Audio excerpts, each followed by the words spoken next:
Those of you who are height challenged, please do feel free to push your way to the front. Everyone, please let them through. Sophie and Yulia here are marking the front. You can come up this far on this side, and Esme is marking the front on this side. But please do keep an aisle clear this way. The actors will be exiting this way at the end of the show. Please do turn off your mobile phones and keep your bags with you at all times. Just in case of emergency, there's not an alarm system here. Just listen to verbal warnings. If you do hear the call fire, take it seriously, exit calmly, be very careful on the steps. This is the only exit is the way that you came in. So again, just listen to verbal commands and be careful. Please, for the sake of the actors, do not take photographs during the show. Timothy Kelly, our official photographer, is here, and we will be posting photos on the Performing the Jewish Archive website, so you're very welcome to download those. So, on behalf of the University of York, the University of Leeds, and the Performing the Jewish Archive project, I am very pleased to welcome you to tonight's performance. This is the first of 20 performances that we are putting on through the Performing the Jewish Archive project as part of our festival called Out of the Shadows, Rediscovering Jewish Music and Theater. So please do join us in June. The other events are taking place in June for concerts, lectures, and additional theatrical performances in York and Leeds, some of which will take place under the auspices of the York Festival of Ideas. I'd also like to thank English Heritage and Clifford's Tower for allowing us to perform in this space. It's especially fitting that we put on this particular play here, for this site has a tragic history. In 1190, most of the Jews of York perished here in an anti-Semitic riot. But tonight, we are going to bring back to life the voices of two Jewish artists. The play you're about to see was written by Zdeněk Eliáš and Jirka Stein, two young men in their early 20s, about the age of the actors who are going to be performing here tonight, who were imprisoned in the World War II Jewish ghetto at Terezínstadt, or as it was known in their own language, Czech, Terezín. The Terezín ghetto is located approximately 40 miles northwest of Prague. It was established by the Nazis in 1941 as a place to gather the Jews of Central Europe before sending them on to the death camps and slave labor camps further east. But this destination they carefully concealed from the prisoners, telling them they were going to a work camp or that they were going to build another ghetto. They also allowed the Terezín prisoners to organize their own cultural activities. And in this strange in-between space, the prisoners responded with startling creative energy, creating works of music, of visual art, and of theater. Until about 10 years ago, scholars thought that most of the theatrical works had been lost, until I started doing interviews with survivors of the ghetto, and these plays started to come to light, including the one that you're going to see tonight. In the play, we encounter four soldiers imprisoned in a tower during one of the bloodiest religious conflicts in the history of Europe, the 30 Years' War. With this historical allegory, Eliáš and Stein explored a question of urgent interest to all of the Terezín prisoners. What would happen to their dreams of home? Zdeněk and Jirka shared their script with friends in the ghetto, but they did not stage it in Terezín, fearing that it would be too devastating for their fellow prisoners. The script was not staged, was not actually seen by an audience until 2006, after Zdeněk's widow, Kate, shared the script with me. And it was not performed in English until a few years later when his daughter Dorothy translated it for us. So I would like to dedicate this performance to the memory of Zdeněk Eliáš and Jirka Stein, and to their artistry and their insight. Thank you once more for coming here tonight.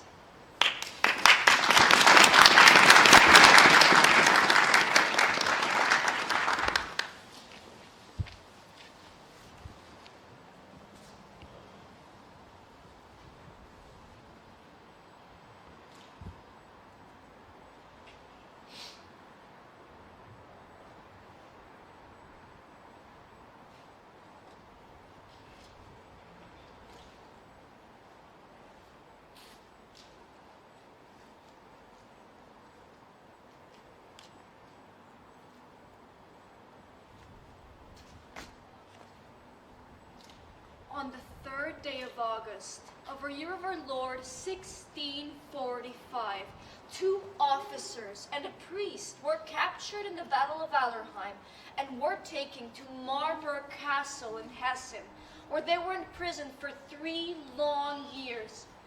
They were forgotten. A 4th prisoner was added to their number during the winter of 1647, and they endured further long months in captivity. On October 26, 1648, in the early morning hours,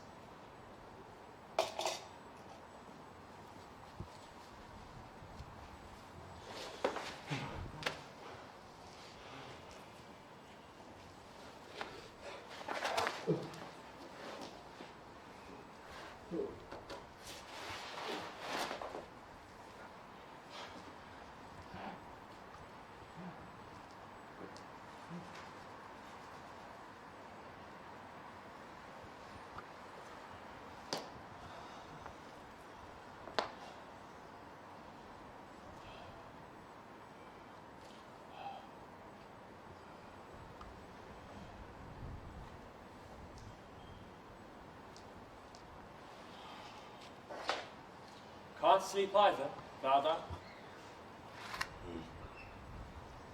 I can't sleep.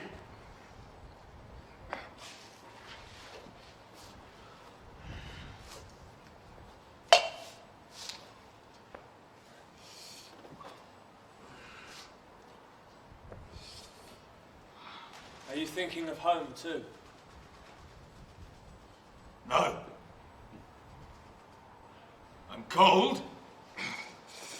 And I can't get the taste of that horrible buckwheat porridge out of my mouth.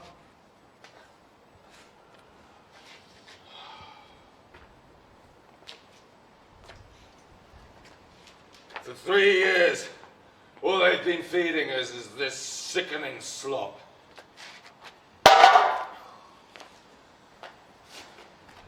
Listen, Sir Christian.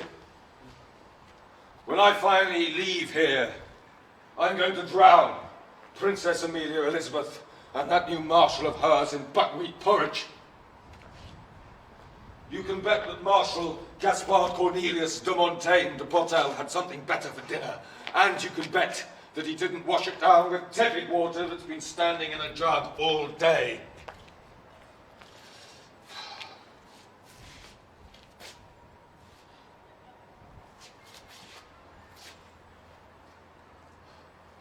Roast venison.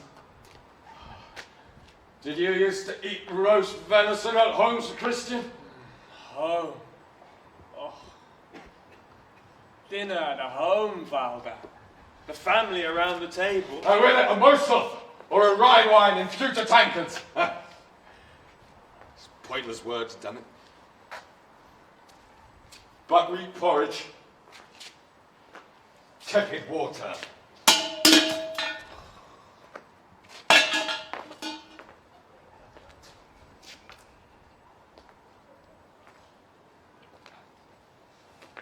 When was the last time you went home, Father? The last time.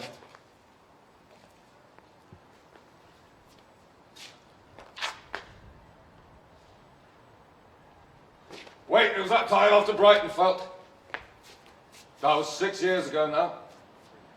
You weren't even in the army then. That was a pretty scuffle. You see this scar? I got that one at Brightonfeld. We were stuck in the mud like sitting ducks. And Torkelson, he was on us before we knew it. Lucky for me, a friend got me out in a hay wagon. Why, even Piccolomini had a narrow escape there. And then I was laid up at home for half a year. We had it good there. And then back to the field. Who knows what's been going on at home since then? Vulda. You live barely a half-hour's ride from us, and we didn't know each other.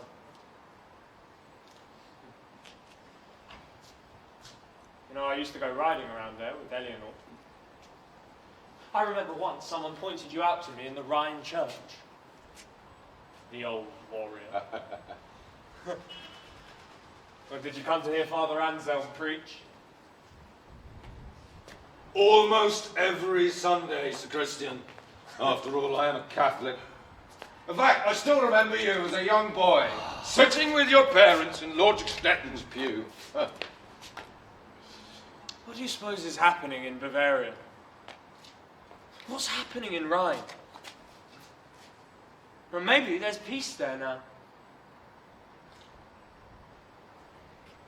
Oh, you might not have heard. Last night, that's right, Casselius spoke with that new guard of ours in the hall, that Walloon soldier. What did he say? Where are troops? But why didn't you wake me? How about General Werther? Damn it, how's it look for us? They've probably forgotten about us completely.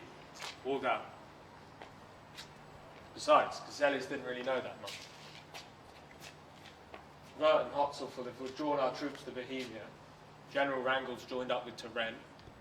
They're probably encamped somewhere in Swabia. And he didn't know much else. The Swedes and the French have... our poor country.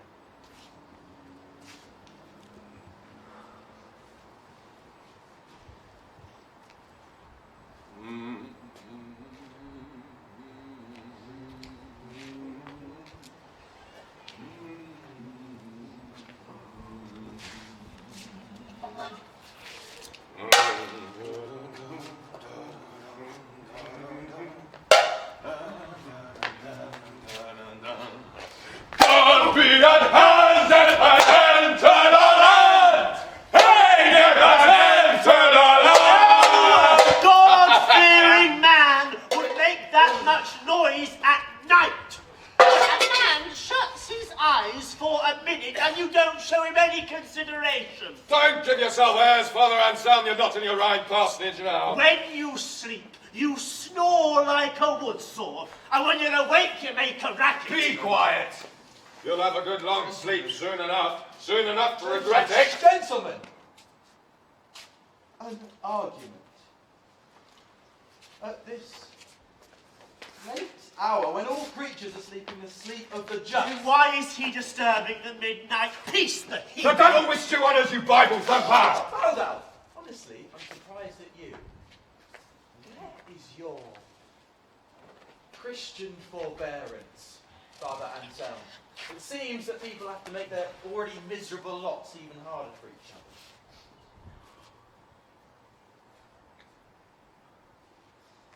What do you say, Christian?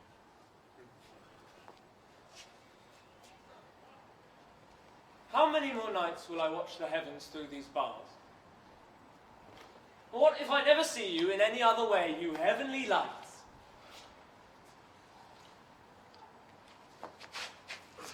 In any case, Casselius, the stars shine just the same here as they do at home, above Rhine. Maybe Eleanor is watching that reddish one twinkling above the horizon, just as I am. Maybe our eyes are meeting at that very point, this instant.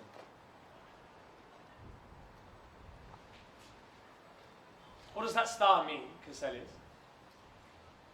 Is it the light of better days, or maybe a full stop, marking the end of our lives? No such thing, friends. You're seeing the planet Mars, the fourth planet in our solar system. Master Johannes Kepler wrote about it at length in his excellent work, The Drones. A great man, Christian. You are always brandishing your Keplers and Galileos and Copernicuses. Oh, the Earth, apparently, spins around the sun in a circle. Well, what laws are you inventing that aren't written in the good book? Don't you fear God, blasphemer? Father Anselm, it is precisely in these laws that it's possible to discern God's greatness. What's more, the planets don't circle the sun, but travel in ellipses. You are spreading pagan heresy. You sneer at Scripture. Well, all the calamities of this earth are thanks to you and your ilk. Righteous punishment for your heresy. You know, Father, there are two kinds of people. One kind knows, the other kind believes. Or you believe. And I saw a beast of prey climbing out of the sea. It had 7 heads and 10 horns. On its horns 10 crowns, whose name were Heresy. Precisely, Father Anselm. Revelations of St. John, chapter 13, a beautiful passage. Et bestia quam vidi, similis edicado, et pedis aiusicut pedes ursi, et os aiusicutos leonis. Yes! And you're spreading out again, move on for a bit! This is my spot. You can't lecture me, but when I can lie down, it's your fault I'm awake.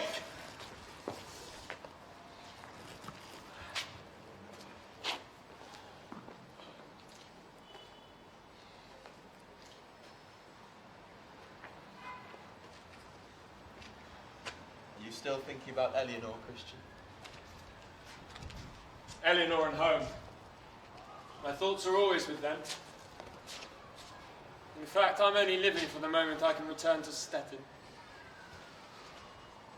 Eleanor Cassell. I know, Sir Christian, how easy it is to talk about Miss Eleanor now. Now that you can't help being faithful. But it wasn't always that way. Don't you remember? Veronica.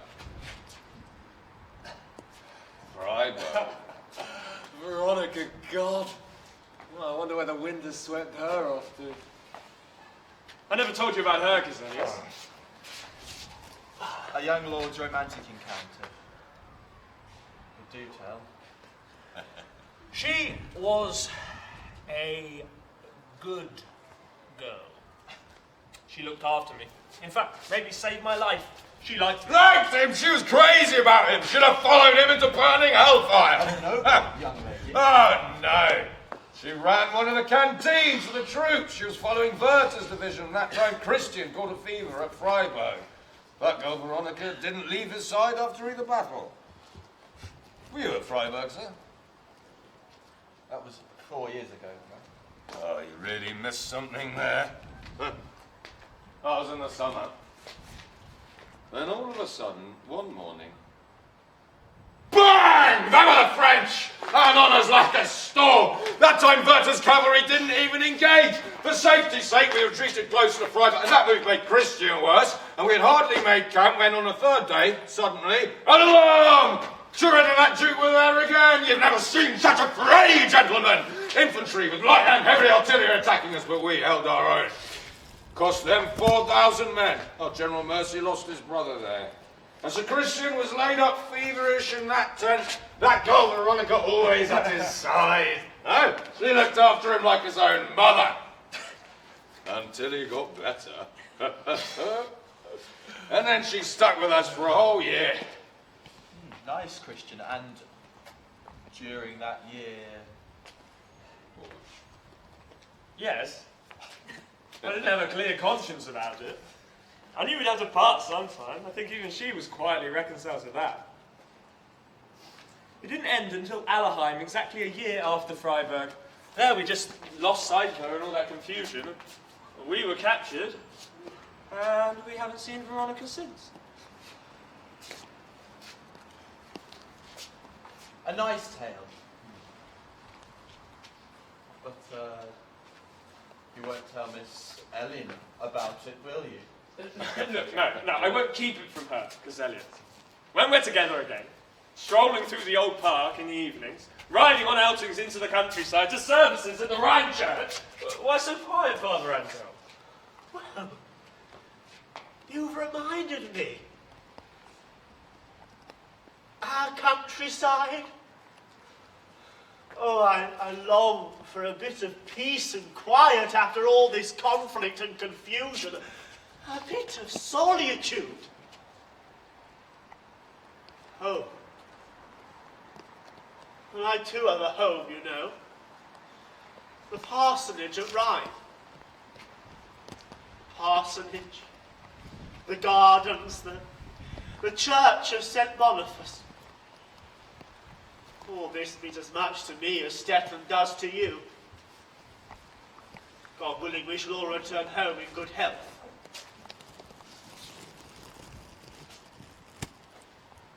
You were speaking with that balloon guard yesterday, sir.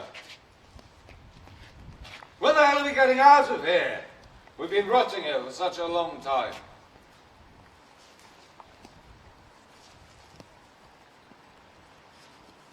Friends, God disposes according to a different measure than we might wish.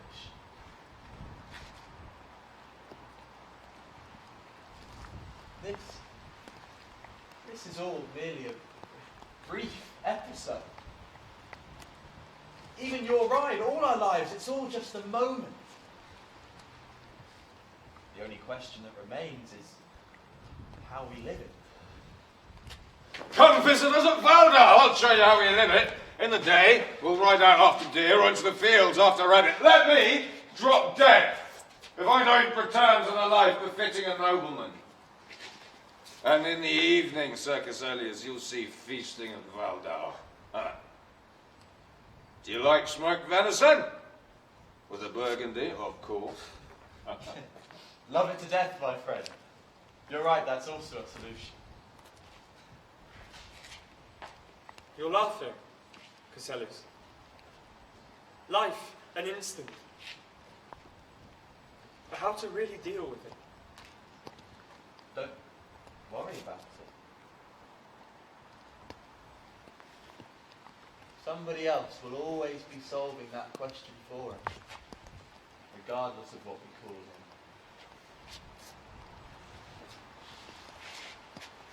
This weighs me down, Casellis.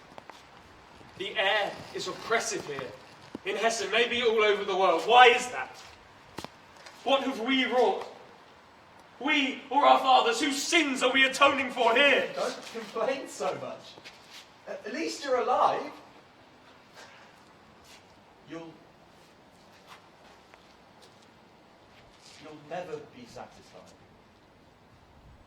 In any case, not in the Marburg dungeons, not by the hearth at home in Stettin. We always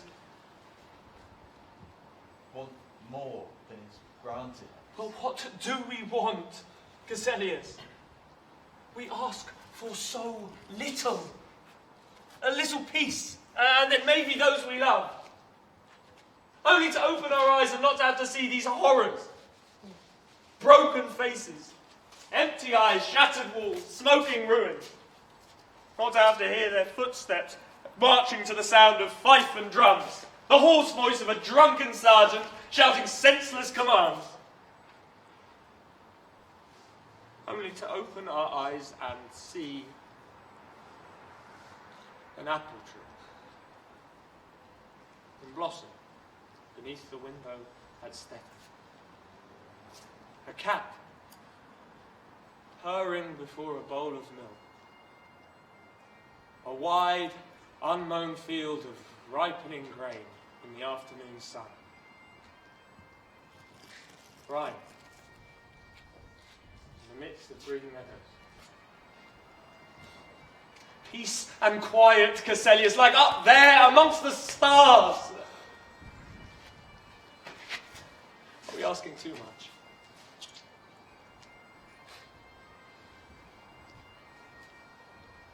Apparently so. And mainly too soon. Because we'll only be granted peace and quiet in our last hour. But then we'll have them eternally. You don't have the right to after them while you're alive, but the more fully, the more eventfully you live, the more easily you'll go there, into the quiet. To hell with all this, I want to go home to Valdau! No, don't say this, Casellius. There has to be something else on this earth that we can turn to with our hopes and dreams. Father Anselm constantly imagines his church and parsonage in Rhine. Waldau keeps seeing comfort and plenty of his family estate. I, Casellius, see a small white castle, shining in the dusk, and a girlish figure running towards me beneath the trees. And you, Casellius, Where is your haven? No. I won't wait. I don't want to die here like a caged rat. I want to get out. I need to get out. Let me out. I need air. Why are you standing there? Why are you tearing out the bars? Why are you battering down the doors? Me! I'm a soldier! By His Majesty's grace, Captain of the Horse Regiment, Von Baldau reporting. Cavalry! Mount! After me! On the double! Terrain! To Baldau! On your knees! On your knees! You have forgotten your Lord, unbeliever, who suffered for you, who was crucified for you. Pray humbly to your God that He might hear you.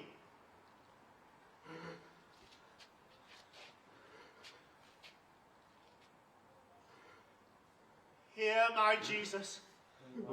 I approach your throne and pray, for day is done and night descends.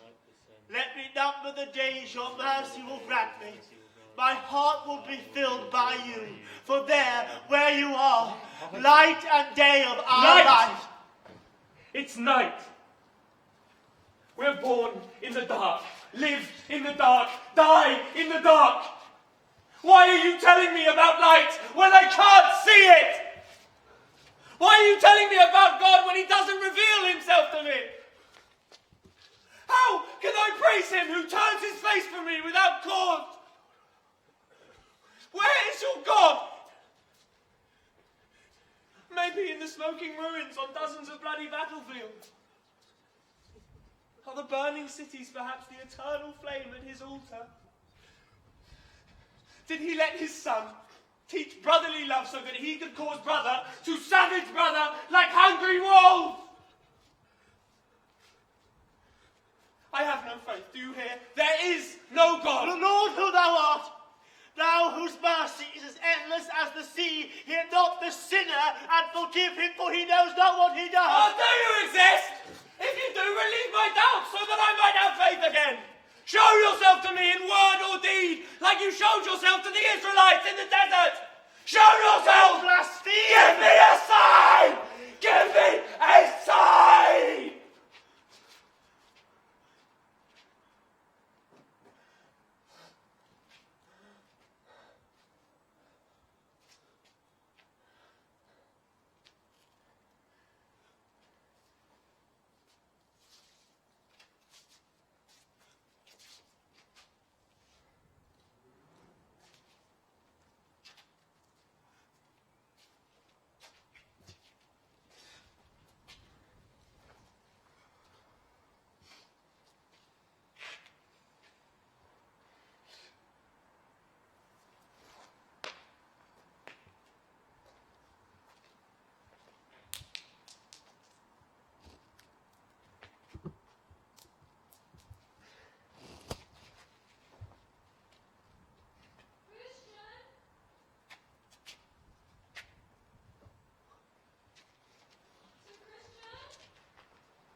Veronica, where the hell did she come from? Oh, it's a Christian.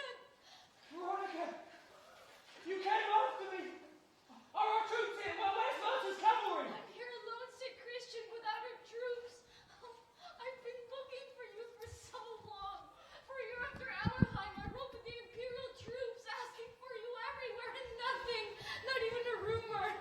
And then I set out on my own. If you only knew all the places I've been looking for you. Is it really you? God has really sent you to me. I traveled with the Swedes for half a year. I was with the French, always asking about you. Doesn't anyone know the court at von Steffen? It was as if the earth had swallowed you up. All I knew was that you had been captured at Allerheim and nothing since then. Not a man, not the French, no one could tell me anything. What I haven't tried these last few years, there's too much to tell. What's happening at home? What are the Bavarians doing? How have you been to ride? I walked through all the Lorraine. I was in Wittenberg in the Palatinate. I looked for you in Brunswick. I walked from city to city, from camp to camp, always asking about you. That suffering I've endured through it all. Maybe you won't find me pleasing anymore. Oh, Veronica, good woman. No, Sir Christian. And were you in Bavaria? Were you in Rye? In Stettin? I was there too. That was the first place I went to after I left the Imperial troops. Oh, what about my parents? Are they alive? And Eleanor? I didn't talk with them, Sir Christian. I asked the servants, but they had no news of you. So you can't tell me anything about them? And then I set out on the road again, only thinking of you. Do you have enough to eat? Are you sleeping on the ground? Did that fever come back? And now I finally found you, Sir Christian. And how did you find us? I arrived here last night. I was asking some soldiers down in the tavern, like I always ask. And the Hessian soldier tells me, they say there are 4 Imperial soldiers up there in the castle, been there a long time already. My heart stopped. Right away I suspected. And then I went with him. But he had to promise me that he'd help me. And this morning he confirmed that it was you. Sir Christian, I can't tell you how glad I am to be talking to you. Veronica, God himself has sent you.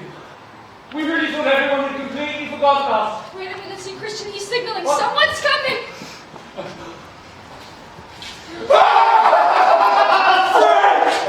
Perhaps God is offering us a helping hand! He's got out of enemies and Christian. Home to Valdo! Oh Lord, you've heard our prayers in the desert, and soon I shall give thanks at the altar and rise! Oh, get the past running! The wind will race me up to Stettin! There, at the crossroads between the 3 firs, I can already see a thread of smoke. The smoke of hope. Sir Christian! I have to be quick, they're hurrying me. We need to get you out of here. Yeah, how? Tomorrow, an hour past midnight, the guards will change shifts. My friend will be in the new shift. But Don't worry, the horses will be waiting for you. You'll travel as a Hessian trader to Fulda, and then past Kulbach into Kent, and then Bohemia, and then we'll go wherever we want. there are 4 of us, Veronica. 4? No, that's impossible. You alone. It has to be possible. I can't leave without them. Wait.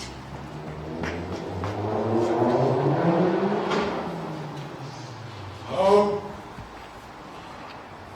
Home. Do you hear?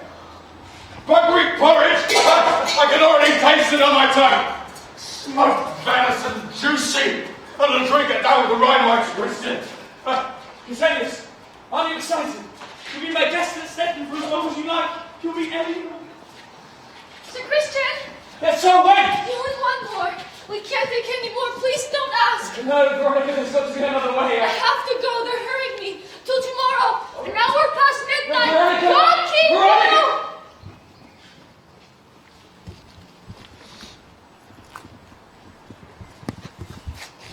She's gone.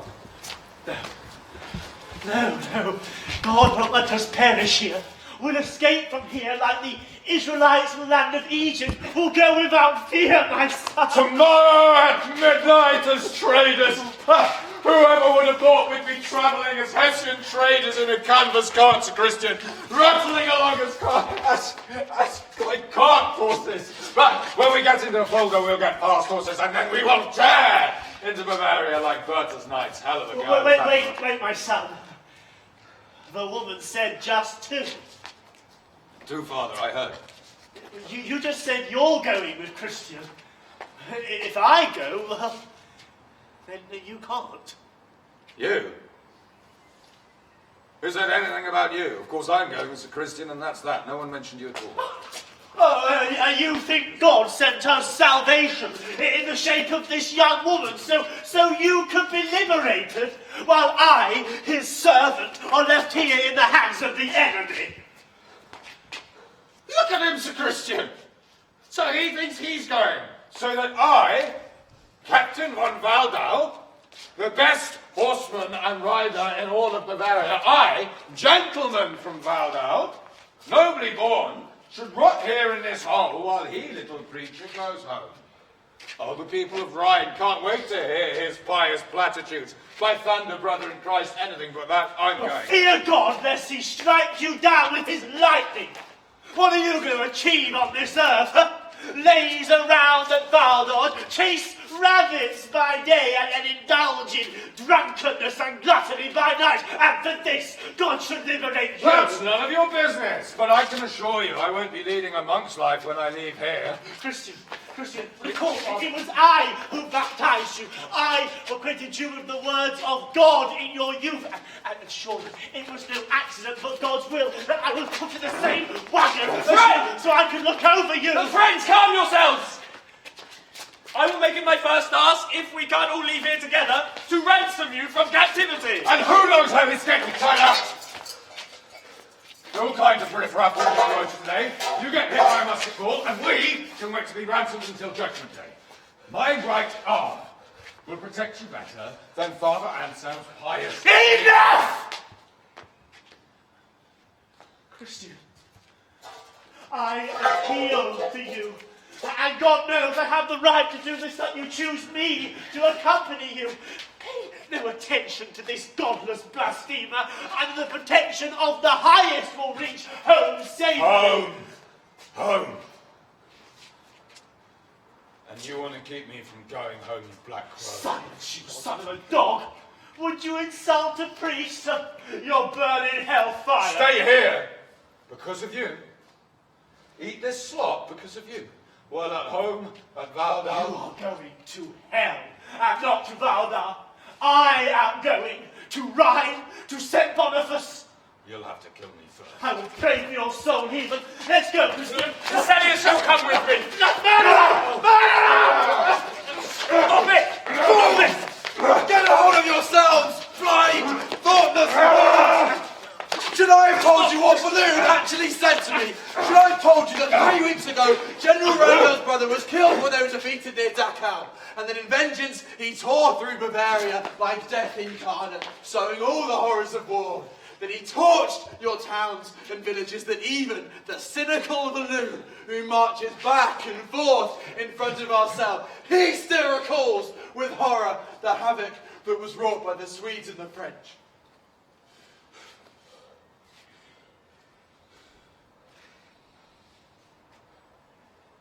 There are no stones left standing in your right. Today, your church and parsonage, Father Anselm, a shattered ruin. And Valdar? Valdar? It has long since stopped smoking amidst the trampled and ruined fields. And you, Christian, were you to go from Rhine up to Stettin, at the crossroads between the three firs, you would see a thread of smoke. From the conflagration where Stettin used to stand.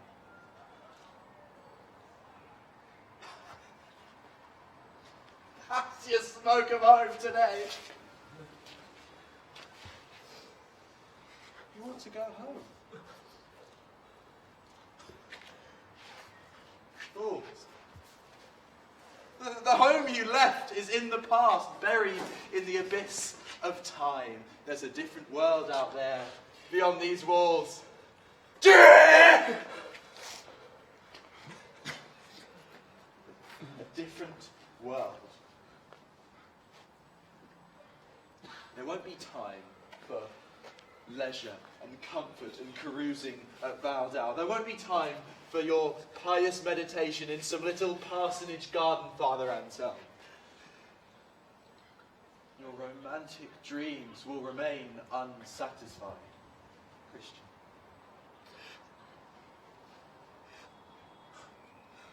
There won't be time.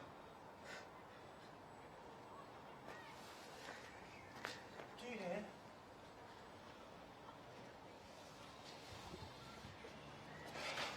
There won't be time.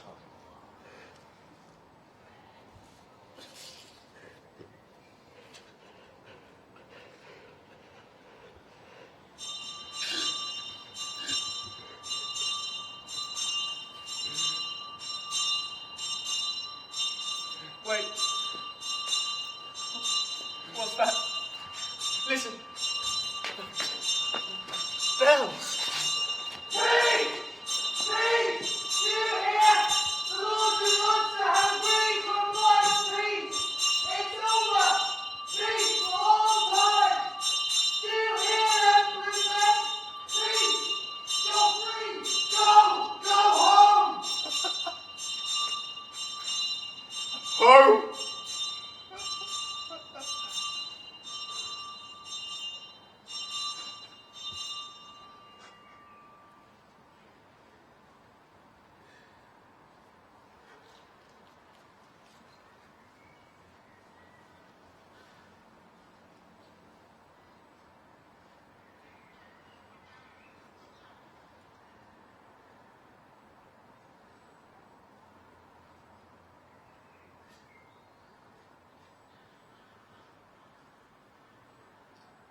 do have shows tomorrow at 8 and at 9:30. We still do have a few tickets, so please do tell your friends. And now, please join us over at the Hilton to have a nice warm drink. Please be careful on the stairs on your way out. Good night.